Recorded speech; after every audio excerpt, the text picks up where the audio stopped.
Ikaw, ma'am. Ilang kilo? 880 no. Bantayan, taba. Kuan siya, unsalted. Oh, unsalted. Asa may salted. Nasulod sa sako. So, puro Wala lang. man may display. Wala pa nag-display. Kaya nasakto naman na siya, ma'am. Unsalted. Karat na kayo ito.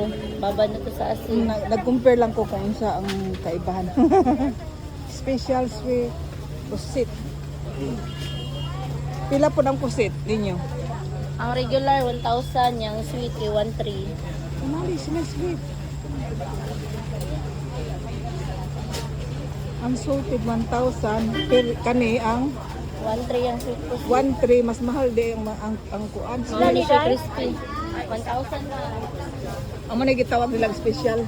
Special gani di. Duha ka tuwa. Duha ka tuwa.